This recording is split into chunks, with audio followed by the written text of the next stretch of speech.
자, 오늘부터 2주간 같은 본문을 가지고 연속 설교를 하겠습니다. 오늘은 그 첫 번째 시간으로 젖과 꿀이 흐르는 가나안 땅의 축복을 누리십시오. 젖과 꿀이 흐르는 가나안 땅의 축복을 누리십시오 라는 제목을 가지고 은혜의 말씀 선포하겠습니다. 여러분, 오늘 본문 말씀에 배경은 우리가 너무나 잘 알고 있는 12정탐꾼의 이야기입니다. 민수기 13장을 보면 모세가 하나님의 명령으로 가나안 땅에 12명의 대표들을 정탐꾼으로 보냅니다. 그 중에 10명은 가나안 땅을 악평합니다. 그리고 2명, 여호수아와 갈렙은 그 땅이 약속의 땅이고 축복의 땅임을 고백하고 선포합니다. 그런 맥락으로 오늘 본문 말씀이 바로 그들이 고백하고 선포한 내용이죠. 오늘 본문 말씀을 보면 이 안에는 하나님께서 이스라엘 백성에게 주실 축복, 이 축복에 대해서 설명하고 있습니다. 나아가서는 이 축복은 누가 받아 누릴 수 있는 축복입니까? 저와 여러분, 우리가 누릴 수 있는 축복이죠. 그 축복의 정체를 살펴볼까요? 오늘 본문 말씀 민수기 14장 8절 하반절을 보면 이렇게 나와 있어요. 과연 젖과 꿀이 흐르는 땅이니라. 젖과 꿀이 흐르는 땅이래요. 하나님께서 주실 축복이 이 안에 전부 다 담겨 있죠. 여기서 젖이 의미하는 것은 식물, 인간이 살아가는데 가장 기초가 되는 식물의 공급을 말합니다. 잠언 27장 27절을 보겠습니다. 염소의 젖은 넉넉하여 너와 내 집 사람의 식물이 되며 라고 나와 있죠.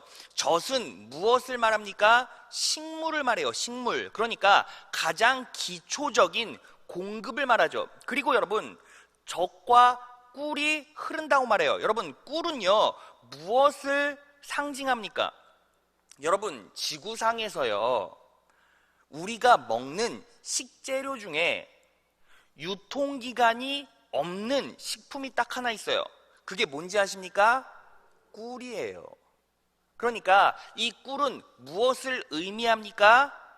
변치 않는 하나님의 축복을 의미하죠. 젖과 꿀이 흐르는 이라고 나와 있어요. 여러분, 흐르는 이라는 단어는 무엇을 의미합니까?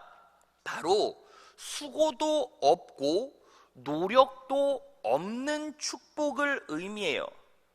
자, 그림 하나 보여주시죠. 여러분, 저 그림이 뭔지 아십니까? 회전초밥집이에요. 우리가 회전초밥집에 딱 앉으면 어떻게 됩니까? 초밥이 흘러가요. 막 흐르지 않습니까? 그러면 초밥이 흘러갈 때 우리는 어떤 기쁨과 편리를 맛볼 수 있죠? 가만히 앉아 있어요. 우리가 움직이지 않아도 내가 원하는 음식들이 막 흘러요. 그냥 우리는 뭐예요? 손 뻗어서 먹으면 끝나요. 그러니까 여러분, 젖과 꿀이 흐르는 이라는 의미는 결국 어떤 축복, 어떤 은혜를 정확하게 말하고 있습니까? 아무런 수고 없이 받아 누리는 변치 않는 공급. 이게 뭐예요? 젖과 꿀이 흐르는 땅, 젖과 꿀이 흐르는 가나안 땅에서 이스라엘 백성들이 누릴 수 있는 축복을 의미합니다. 그래서 모세가 가나안 땅에 대해서 정확하게 이렇게 설명하고 있어요. 신명기 6장 10절에서 11절 말씀을 우리 다 같이 한번 읽어보겠습니다. 시작. 주 당신들의 하나님이 당신들의 조상 아브라함과 이삭과 야곱에게 맹세하여 당신들에게 주기로 약속하신 그 땅에 당신들을 이끌어 들이실 것입니다. 거기에는 당신들이 세우지 않은 크고 아름다운 성읍들이 있고 당신들이 채우지 않았지만 온갖 좋은 것으로 가득 찬 집이 있고 당신들이 파지 않았지만 이미 파놓은 우물이 있고 당신들이 심지 않았지만 이미 가꾸어 놓은 포도원과 올리브 밭이 있으니 당신들은 거기에서 마음껏 먹게 될 것입니다. 여러분 10절을 보면요, 당신들이 세우지 않은, 11절에 당신들이 채우지 않았지만, 당신들이 파지 않았지만, 당신들이 심지 않았지만 이라고 나와 있죠. 이건 결국 무엇을 의미합니까? 수고도 노력도 필요가 없는 이 뜻을 가지고 있죠. 그리고 10절에 아름다운 성읍들이 있고 좋은 것으로 가득 찬 집이 있고 파놓은 우물이 있고 포도원과 올리브밭이 있으니, 이게 뭐예요? 아주 기본적이면서 넘치는 공급을 말하고, 마지막에 당신들은 거기에서 마음껏 먹게 될 것입니다. 멈추지도 않고 변치 않는 공급을 얻게 된다는 거예요. 여러분, 그래서요, 하나님의 놀라운 사랑, 하나님의 놀라운 축복은 누구에게 임하게 되어 있습니까? 아브라함의 자손 이스라엘 백성, 바로 우리에게 임하게 되어 있습니다. 믿으십니까? 자, 그 은혜와 축복은 뭐예요? 아무런 수고 없이 받아 누리는 변치 않는 공급이라는 것입니다. 그런 놀라운 축복을 누리시는 여러분 되시기를 진심으로 축원합니다. 자, 그런데 여기서 우리가 하나 정확하게 짚고 넘어갈 것이 있어요. 그게 무엇입니까? 바로 이 축복을 누리는 자와 누리지 못하는 자가 있었죠. 자, 그러면 우리는 이 놀라운 축복을 어떻게 누릴 수 있습니까? 바로 이 축복을 소유하게 된 여호수아와 갈렙의 모습을 통해 우리는 깨달을 수 있죠. 그래서 그들의 모습을 통해 우리가 알 수 있는 이 놀라운 공급과 축복의 진리는 두 가지예요. 자, 오늘 이 두 가지 원리를 정확하게 내 삶에 이식하시고, 그리고 또 그 원리를요, 우리 삶의 기준 삼아 내 자신을 점검하셔야 돼요. 그럴 때 우리는 왜 나는 내 삶에 놀라운 축복을 공급받지 못하는가, 이 이유와 원인을 깨달을 수 있고, 나아가서는 이 놀라운 축복을 공급받을 수 있다는 것입니다. 그렇게 이 원리를 가지고 살아가신 여러분 되시기를 진심으로 축원합니다. 자, 오늘 성경 하나님께서 우리에게 주신 원리는 두 가지. 첫 번째입니다. 첫째, 사람, 상황, 환경이 아니라 무조건적인 하나님의 사랑을 인식하십시오. 사람, 상황, 환경이 아니라 무조건적인 하나님의 사랑을 인식하라는 거죠. 오늘 본문 말씀에 앞뒤 문맥을 살펴보면 여러분, 결국 여호수아와 갈렙 두 사람과 10명의 차이점이 뭡니까? 민수기 14장 24절이에요. 오직 내 종 갈렙은 그 마음이 그들과 달라서 나를 온전히 쫓았은즉 그의 갔던 땅으로 내가 그를 인도하여 드리리니 그 자손이 그 땅을 차지하리라. 여러분, 핵심이 무엇입니까? 마음이 그들과 달랐다는 거죠. 그 마음이 어떻게 달랐습니까? 자, 그것에 대한 답이 오늘 본문 말씀에 정확하게 녹아져 있어요. 오늘 본문 말씀 민수기 14장 8절을 보면 이렇게 나와 있습니다. 여호와께서 우리를 기뻐하시면 우리를 그 땅으로 인도하여 들이시고 그 땅을 우리에게 주시리라 라고 말씀하고 계시죠. 여러분, 그러면 여호와께서 우리를 기뻐하시면 그 땅을 우리가 소유할 수 있습니다 라는 이 말씀 가운데는 어떤 의미가 숨겨져 있습니까? 여러분, 보편적으로 전통적인 해석은 이 부분을 어떻게 적용하죠?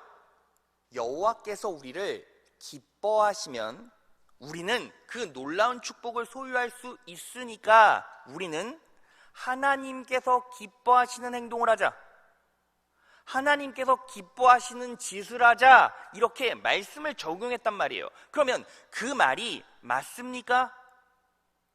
그 말은 성경 전체를 보면 맞지 않아요. 여러분, 파편적으로 보면요, 하나님께서 기뻐하시는 행동을 취하면 우리는 축복받아요. 그런데 이 본문 말씀에 국한시켜 본다면 그 적용은 맞지 않아요. 왜냐하면 이런 거죠. 여러분, 이스라엘 백성들은요, 지금 오늘 본문 말씀의 배경이 되는 민수기 13장, 14장 바란 광야에 이르기까지 하나님이 기뻐하시는 행동과 하나님이 기뻐하시는 짓을 했습니까? 그렇지 않았죠. 단 한순간도 하나님께서 기뻐하시는 행동을 취한 적이 없어요. 매 순간 불만과 불평으로 관철했죠. 이유가 뭡니까? 여러분, 이유가 있어요. 바로 이 구원의 행로는 누구의 의도와 누구의 의지만 담겨져 있습니까? 하나님의 의도와 하나님의 의지만 정확하게 담겨 있기 때문이에요. 여러분 보세요. 출애굽기부터 쭉 말씀을 관주해 보면 이스라엘 백성들이 스스로 구원받기 위해서 애굽을 탈출하기 위해서 노력했습니까? 애굽을 탈출하기 위해서 그들이 어떤 행동을 취했습니까? 그들은요, 아무런 행동도 취하지 않았죠. 어떤 수고와 노력도 들이지 않았어요. 전적으로 하나님께서 계획하시고 하나님께서 의도하시고 작정하셔서 그들을 끌고 오늘 본문 말씀의 자리까지 나오게 된 거죠. 왜 그렇습니까? 구원은요, 완벽하게 하나님의 의지이기 때문이에요. 믿으십니까?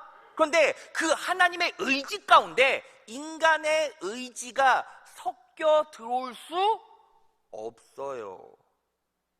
그래서 이 부분의 맥락에서 하나님을 기쁘게 하시면, 하나님을 기쁘게 우리가 만들면, 우리가 어떤 행위를 해서 어떤 노력을 해서 하나님을 기쁘게 만들면 우리는 가나안 땅을 취할 수 있어 라는 도식이 정확하게 적용되지 않는다는 거예요. 그래서 오늘 본문 말씀을 세번역 성경에 보면 이렇게 나와 있어요. 주님께서 우리를 사랑하신다면 이라고 나와 있죠. 주님께서 우리를 사랑하신다라는 이 말뜻 안에는 두 가지 적용 포인트가 있어요. 첫 번째는 무엇입니까? 하나님의 사랑만으로 우리는 가나안 땅, 놀라운 축복과 은혜를 소유할 수 있습니다 라는 것 하나와, 자 보세요. 지금까지 이스라엘 백성들을 바란 광야까지 인도해 주셨죠. 오늘 본문 말씀의 배경이 바로 바란 광야니까요. 그런데 지금까지 인도해 주신 하나님의 마음을 딱 하나로 표현한다면 무엇입니까? 사랑이잖아요. 사랑이잖아요. 여러분, 하나님께서 왜 이스라엘 백성들을 애굽에서 구원해 주셨죠? 왜 바로에게 10가지 재앙을 쏟아 부어주셔서 이스라엘 백성들을 구원해 주셨죠? 왜 그 과정에서 피를 보셨고, 그리고 여러분, 광야에서요, 만나와 메추라기로 먹이시고 구름기둥과 불기둥으로 그들을 보호해 주셨어요. 왜 그러셨습니까? 그들을 철저하게 사랑하셨기 때문이죠. 하나님께서 이스라엘 백성들을 사랑해 주셨고, 지금 오늘 본문 말씀에 이 순간까지 사랑해 주시고 계시죠. 그러니까 앞으로 뭐 하실 거라는 확신이 바로 여호수아와 갈렙에겐 있었습니까? 사랑해 주실 것이라는 확신이 믿음으로 들어와 있었던 거죠. 그래서 여러분, 하나님께서 우리를 사랑하시면, 이 말은 결국에는 조건을 단 것이 아니라 이 조건절을 통해서 하나님의 사랑을 강조하고 싶었던 거예요. 예를 들면 이런 것이죠. 여러분, 우리나라가요, 항상 올림픽에 나오면 무조건 1등하는 종목이 하나 있어요. 양궁이에요. 양궁. 우리나라는요, 양궁의 최강국이래요. 그런데 그 양궁 선수가 여러분들 앞에 왔어요. 그러면서 양궁 시합을 하자라고 말해요. 그리고 여러분들 앞에서 이렇게 말하는 겁니다. 내 눈이 장님이 된다면 지겠지만 장님이 되지 않는 이상 나는 이 싸움에서 절대로 질 수가 없어요. 내가 장님이 된다면 당신은 이길 거지만 장님이 되지 않는 이상 이 싸움은 절대로 질 수 없습니다 라고 여러분들 앞에서 이야기를 했어요. 그러면 지금 그 양궁 선수가 나는 지금 장님이 될 가능성이 있으니까 당신들이 이길 수도 있습니다 라고 말하는 겁니까? 아니죠. 장님이 된다면 당신이 이기겠죠 라는 조건을 붙였다는 것은 무슨 뜻입니까? 절대로 나는 너한테 질 수가 없다는 뜻이에요. 그러니까 이 여호수아와 갈렙이 뭐라고 말합니까? 여호와께서 주님께서 우리를 사랑하신다면 우리는 가나안 땅에 들어갈 것입니다 라는 말은 하나님께서 우리를 사랑하실 수 있다, 사랑하실 수 없다, 둘 중에 하나다라는 가능성과 조건을 이야기하는 것이 아니라 하나님께서는 과거에도 우리를 사랑하셨고 지금도 사랑하셨으니 결국에는 그분의 사랑이 우리를 이기게 만들 것이기 때문에 뭐예요? 가나안 땅에 들어가기만 하면 우리는 무조건 그것은 뭐예요? 우리 땅이라는 거예요. 무조건 소유할 수 있다는 거예요. 믿으십니까? 뭐가 문제인 거죠? 10명의 정탐꾼들은 하나님의 사랑을 인식하기 전에 무엇을 본 겁니까? 사람을 봤고 상황을 봤고 환경을 봤어요. 그럴 수밖에 없는 이유가 있었죠. 민수기 13장 17절을 보면 이렇게 나와 있어요. 모세는 가나안 땅을 탐지하라고 그들을 보내면서 이렇게 일렀다. 너희는 저기 네겝 지방에도 올라가 보고 산간 지방에도 올라가 보아라 라고 명령했어요. 그랬더니 이 12 정탐꾼이 어떻게 움직였습니까?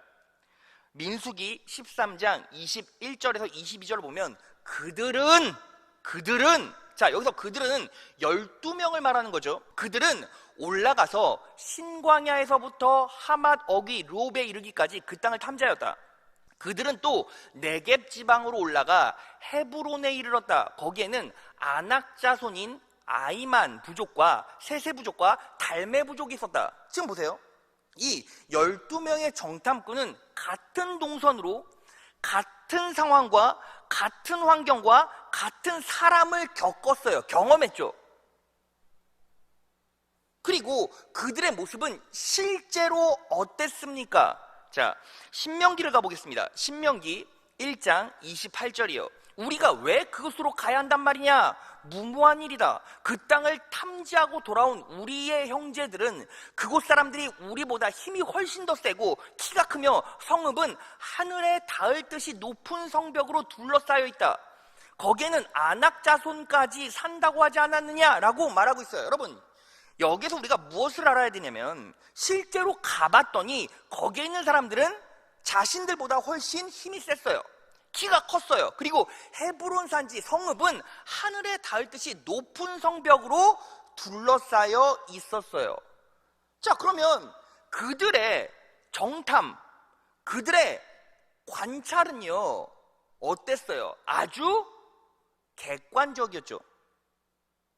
이 12명의 정탐꾼은 똑같은 동선으로 똑같은 사람을 만나고 똑같은 상황을 경험했고 똑같은 환경 속에서 관찰하고 돌아온 거예요. 그런데 둘과 열의 차이는 뭐예요? 둘은 하나님께서 부어주신 사랑을 분명히 인식하고 있었고 그 사랑의 은혜가 놀라웠고 기적을 만들었고 우리를 이 자리까지 끌고 왔고 해마다 시마다 때마다 뭐 했어요? 입히시고 먹이시고 보유했기 때문에 어떤 믿음이 작용된 거죠? 앞으로도 나는 그런 사랑이 나에게 임할 것이다 라는 확신 있는 믿음이 들어왔고 그리고 10명은 어때요? 사람과 환경과 상황을 보니 눌린 거예요. 두려움에 빠진 거예요. 그런데 여러분 성경은 그들의 객관적인 관찰을 10명은요 객관적으로 관찰했잖아요. 그 10명의 객관적인 관찰을 정확하게 뭐라고 말합니까? 민수기 13장 32절로 보면 이렇게 나와 있어요. 이스라엘 자손 앞에서 그 탐지한 땅을 뭐하며 가로되 악평하여 가로되 뭐하여 가로되 악평하여 가로되. 자, 여러분 잘 생각해 보세요. 여기서 악평이라는 말은 영어로 evil report라는 뜻이에요. 사단이 역사한 이런 의미도 가지고 있고 악한, 악이 스며져 있는 평가다라고 말해요. 근데 여러분, 제가 여러분들 앞에서 설명해 드렸듯이 그들은요, 지금 정확하게 정탐하고 무엇을 가지고 있어요? 객관적인 데이터를 가지고 있죠. 근데 그 객관적인 데이터 가운데 무엇만 없어요? 하나님의 사랑에 대한 인식만 없는 거죠. 그럼 여기서 우리는 정확하게 어떤 통찰력을 가지고 어떤 적용점을 뽑아낼 수 있습니까? 하나님의 사랑을 인식하지 못하는 것이 악이다. 하나님의 사랑을 정확하게 인식하지 못하는 것이 악한 것이다 라고 적용할 수 있죠.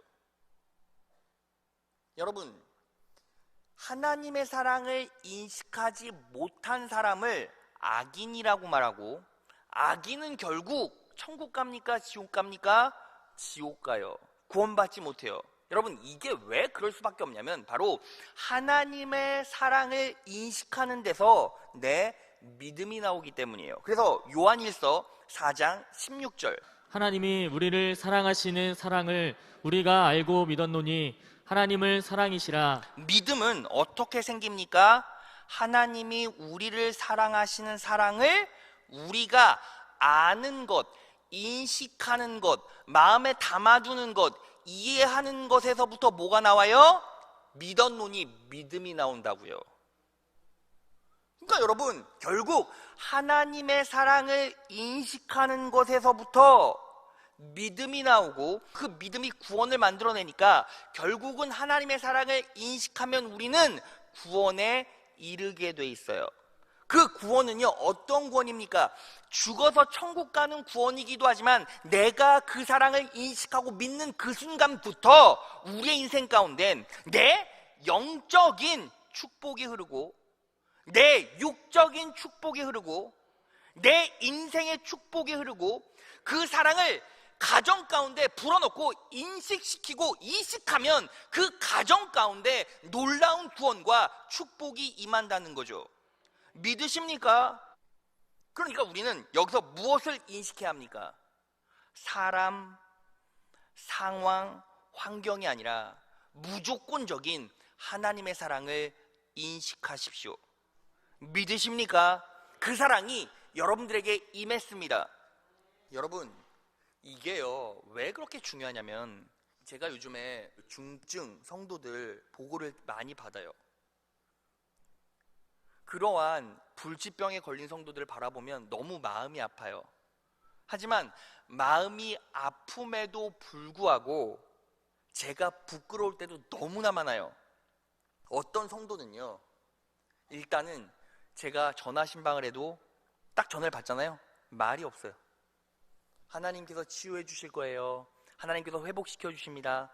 그리스도 안에서 분명히 승리할 수 있습니다. 다시 일어설 수 있습니다. 믿으시고 의지하시고 그리고 선포하십시오. 제가 골백 번을 얘기해도 어떤 성도분은요, 알아요. 여러분, 전화 통화를 하면 그분의 얼굴 표정을 보지 않아도 그냥 목소리 딱 들으면 보이는 분이 있어요, 없어요? 있어요. 대부분 다 보여요. 그런데 어떤 분은요, 기도해 드릴게요. 기도해 드리는데 마음이 너무 힘들어요. 제가 막 눌려요. 그러면서 전화 끊으면 저도 확신이 없어요. 저도 막 확신이 사라져요.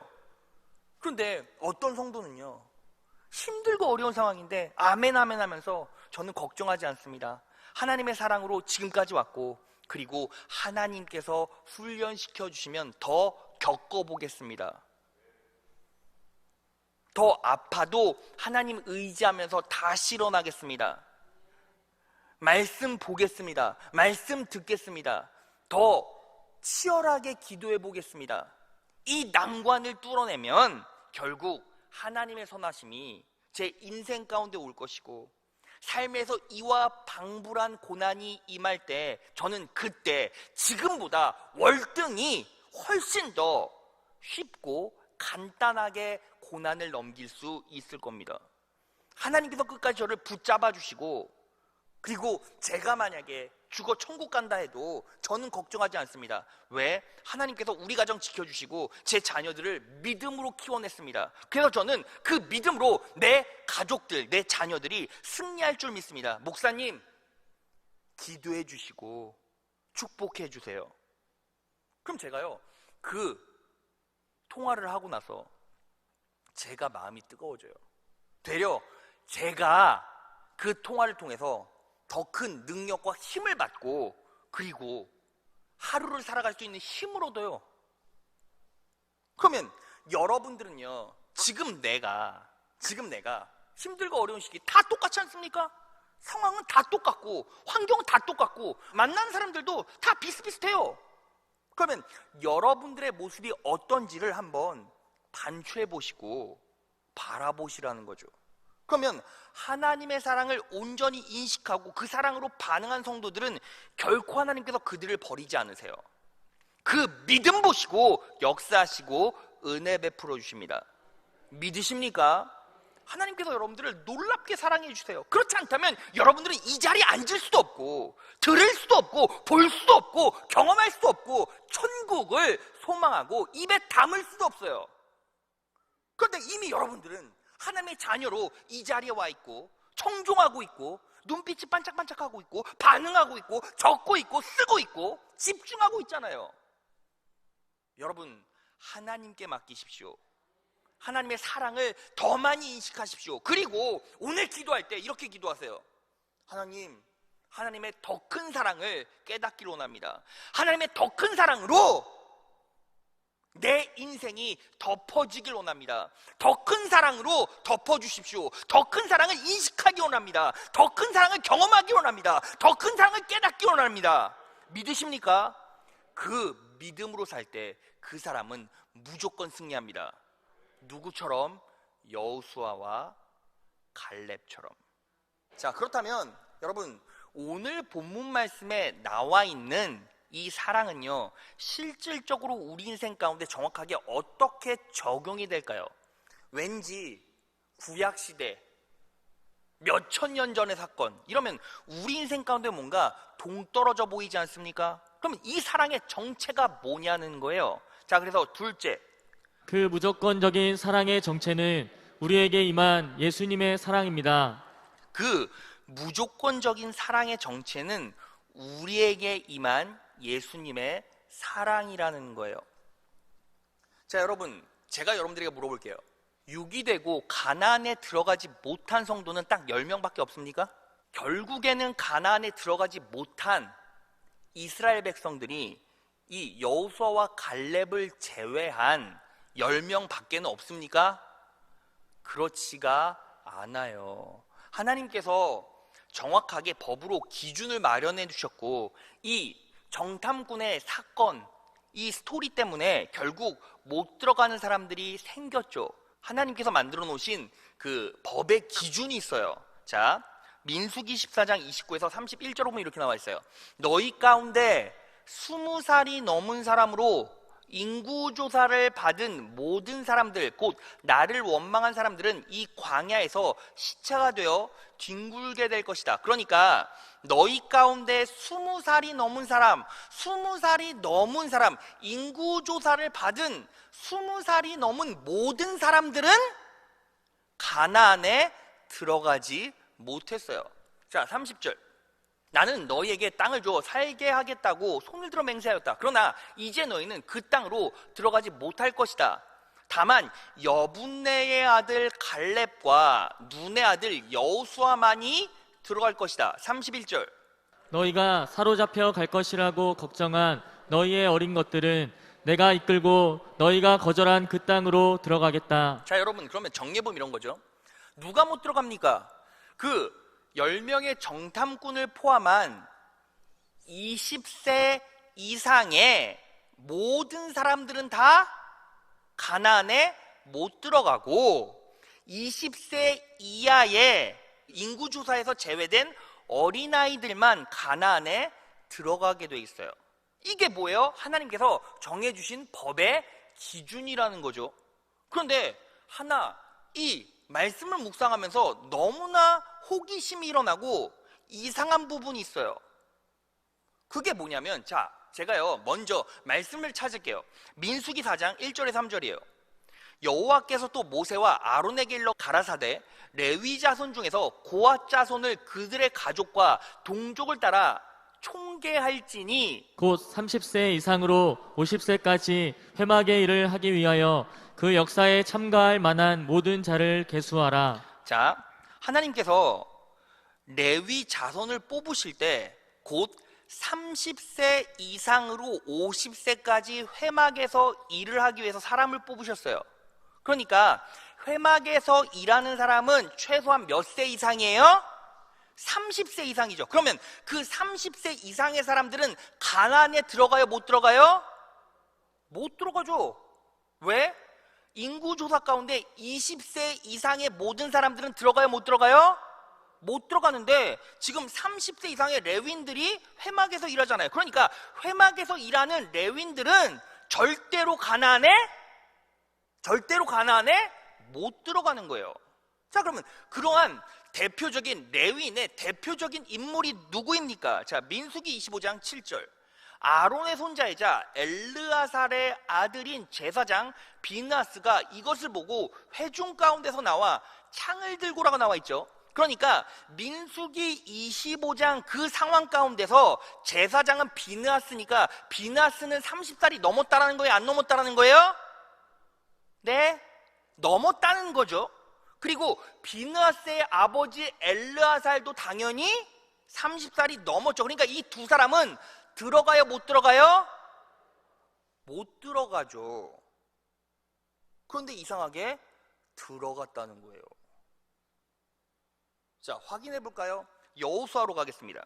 여호수아 21장 1절. 여러분, 여호수아서가 언제 쓰여진 겁니까? 이스라엘 백성들이 가나안에 들어가고 나서 쓰여진 책이죠.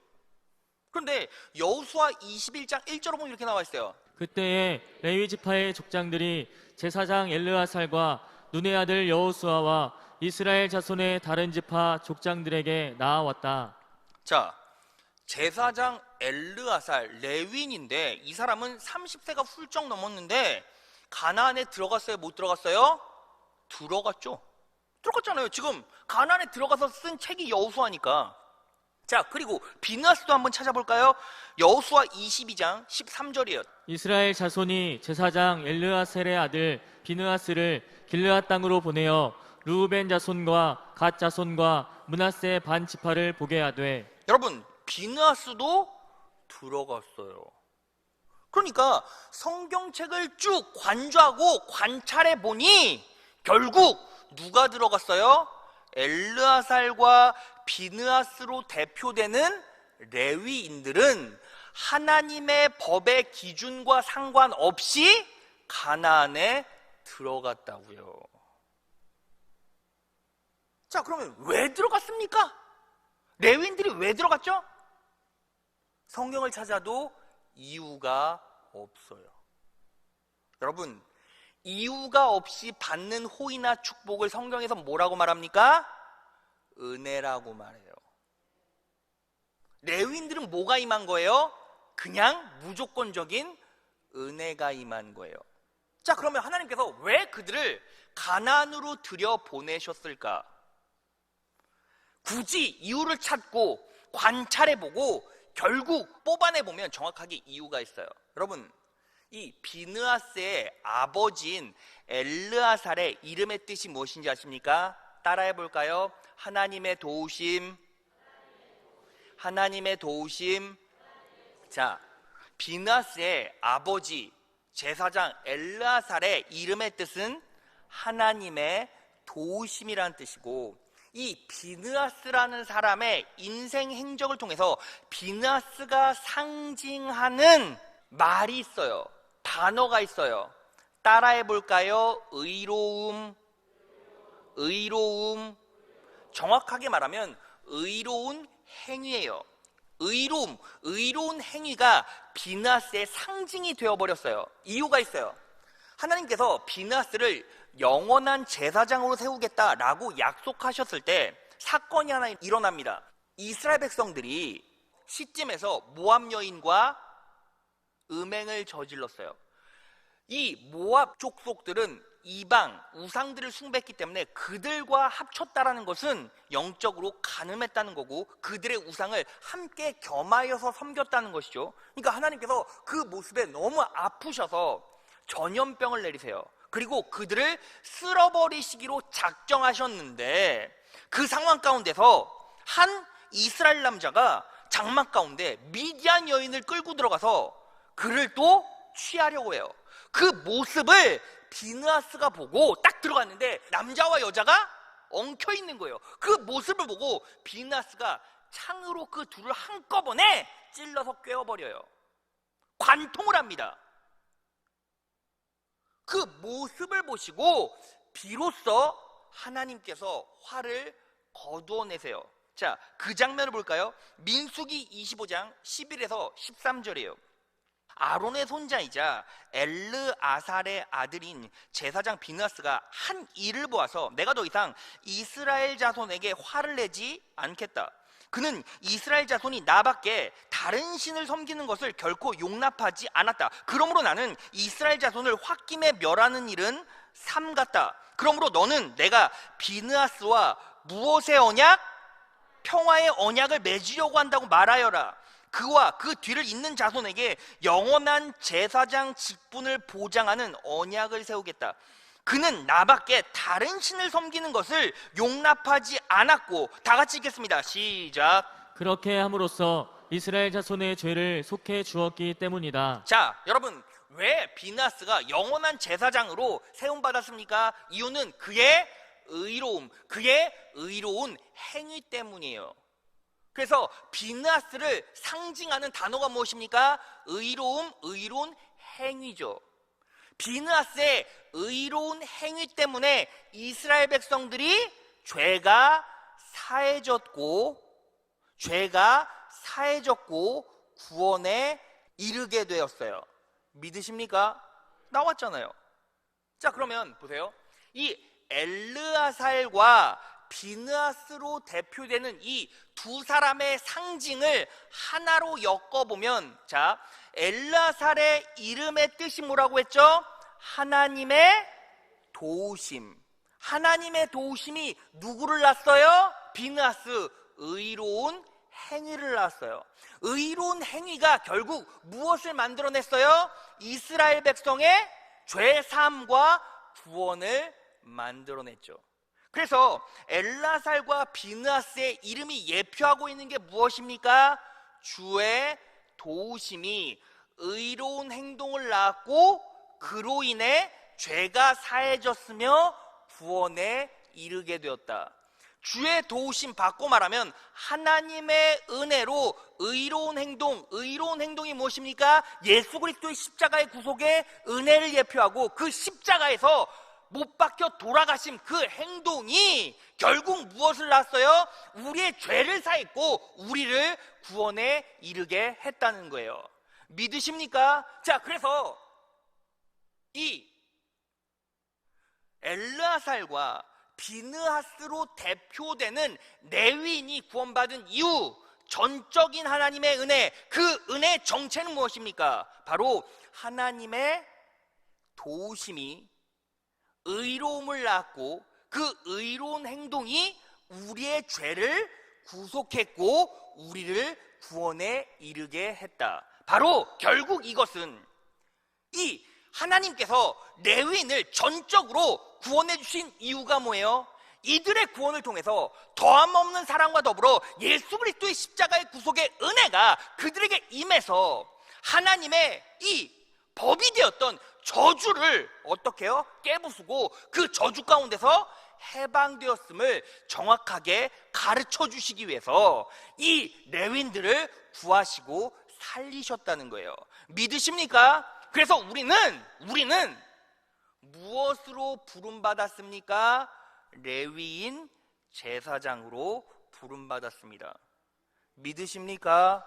그래서 베드로전서 2장 9절을 보겠습니다. 그러나 너희는 택하신 족속이요 왕같은 제사장들이요 거룩한 나라요 그의 소유가 된 백성이니 이는 너희를 어두운 데서 불러내어 그의 기이한 빛에 들어가게 하신 이의 아름다운 덕을 선포하게 하려 하심이라. 여러분들은요, 택하신 족속이요, 왕 같은 뭐라고요? 제사장, 레위인이기 때문에 여러분들은 이미 뭐가 임했어요? 예수 그리스도의 십자가의 구속의 은혜, 죄사함 받고 구원에 이르게 된 그 은혜가 여러분들 인생 가운데 임하게 되었어요. 믿으십니까? 그래서 여러분들은 구원 받았습니다. 믿으십니까? 하나님의 놀라운 사랑이 여러분들에게 임했습니다. 믿으십니까? 여러분들은 은혜 사람으로 살아갑니다. 믿으십니까? 그러면 우리는 뭐 하는 거예요? 바로 그의 기이한 빛에 들어가게 하신 이의 아름다운 덕을 선포하게 하려 하심이니라. 그럼 여러분들의 인생의 궁극적인 목적이 무엇입니까? 하나님의 은혜, 하나님의 사랑을 내 인생에서 드러내는 것. 결국 그럴 때 여러분들은 가나안에서 누릴 수 있는 놀라운 축복과 은혜, 변치 않는 그 놀라운 축복과 은혜를 공급받게 된다는 거예요. 믿으십니까? 자, 말씀 정리해 보겠습니다. 여러분, 오늘 말씀의 제목은 젖과 꿀이 흐르는 가나안 땅의 축복을 누리라는 거예요. 여러분, 오늘 이 자리에서 우리는 무엇부터 점검해야 합니까? 하나님께서 나를 얼마만큼 사랑하시는지 먼저 깨달아야 합니다. 그리고 여러분, 정직하게 물으십시오. 하나님, 저를 얼마나 사랑하십니까? 하나님, 왜 저는요, 하나님이 그토록 나를 사랑하시고 예수님을 이 땅에 보내주셔서 나를 위해 십자가에 못 박혀 돌아가실 때까지 나를 사랑해 주셨는데 왜 나는 그 사랑을 인식하지 못하고 깊이 경험하지 못할까요? 왜 나는 이 땅에서 능력 있는 삶을 살아가지 못할까요? 그냥 정직하게 물어보십시오. 그리고 하나님께 갈망해 보십시오. 지금 내 인생에서 물질이 필요한 것 아닙니다. 사람이 필요한 것 아닙니다.